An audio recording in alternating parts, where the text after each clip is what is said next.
రాష్ట్ర ప్రభుత్వం మరి ఈరోజు అసెంబ్లీ కార్యక్రమాలు జరుగుతుంటే మరి ప్రజాస్వామ్యాన్ని కాపాడడానికి గెలిచిన ప్రతి ఒక్క ఎమ్మెల్యే గారు కూడా తన ప్రజల పక్షాన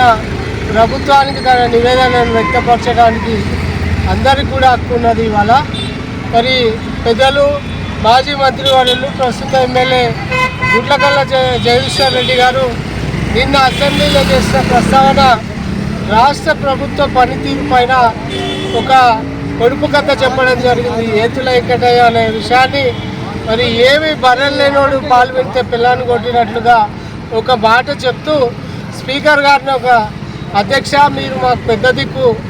మీరు సభను నడపాల్సిన ప్రతినిధులు, మీరు అందరికీ సమాన హక్కులు సమాన న్యాయాన్ని పంచాలని చెప్పి మర్యాదపూర్వకంగా మాట్లాడితే వాళ్ళు దాన్ని వక్రీకరించి స్పీకర్ని అవమానపరిచిండు, దళితుడైన స్పీకర్ని అవమానపరిచిండు అని చెప్పి మరి వాళ్ళ కాంగ్రెస్ ముఖ్యమంత్రి కావచ్చు, కాంగ్రెస్లో ఉన్న ప్రజాప్రతినిధులు కావచ్చు, ఎంగమైనా అంటే న్యాయం మాట్లాడితే సస్పెన్షన్ని గురి చేసినటువంటి పరిస్థితి అలా ప్రజాస్వామ్యాన్ని గొడ్డపెట్టుగా భావిస్తున్నాం. ఎందుకంటే ప్రజలు ఈరోజు జగదీశ్వర్ రెడ్డి గారు ఏదైతే అడిగినో మీరు రైతు బంధు ఇచ్చిర్రా, మీరు ఏదైతే రైతు బీమా ఇచ్చిర్రా, మీరు పెంచిన పింఛన్ ఇచ్చిర్రా, మీరు ఆడబిడ్డలకు ఇస్తానన్న 2500 రూపాయలు ఇచ్చిర్రా, కళ్యాణ లక్ష్మి ఇచ్చిర్రా,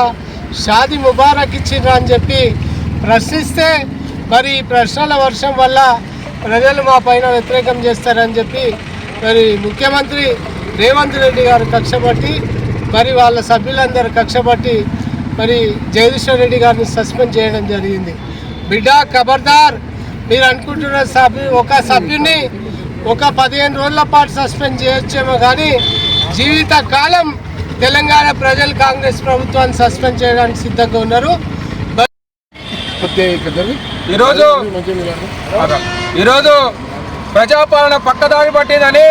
అసెంబ్లీలో ఇవాళ BRS party legislative leader Jagadishwar Reddy గారు ప్రభుత్వం చేపడుతున్న కార్యక్రమాలను నిరసిస్తూ ఒక పక్క పంటలు ఎండిపోతున్నాయి, రుణమాఫీ జరగలేదు, రైతు భరోసా జరగలేదు, అదేవిధంగా ప్రతి ఒక్క కౌలు రైతులకు రుణమాఫీ రావలేదు, అదేవిధంగా రైతు భరోసా అందలేదు,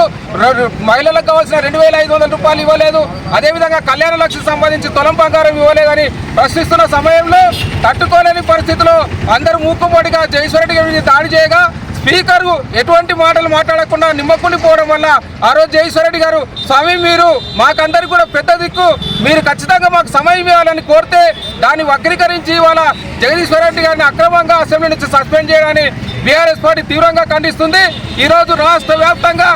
జగదీశ్వర్ రెడ్డిపై ఉన్నటువంటి సస్పెన్షన్ బేషరతుగా ఎత్తివేయాలని దిష్టి బొమ్మలు కాల్చడం జరిగింది. వెంటనే సస్పెన్షన్ ఎత్తివేయాలని బీఆర్ఎస్ పార్టీ డిమాండ్ చేస్తుంది. లేని పక్షంలో రాష్ట్ర వ్యాప్తంగా ఉద్యమం చేపడతామని ఈ సందర్భంగా హెచ్చరిస్తా ఉన్నాం.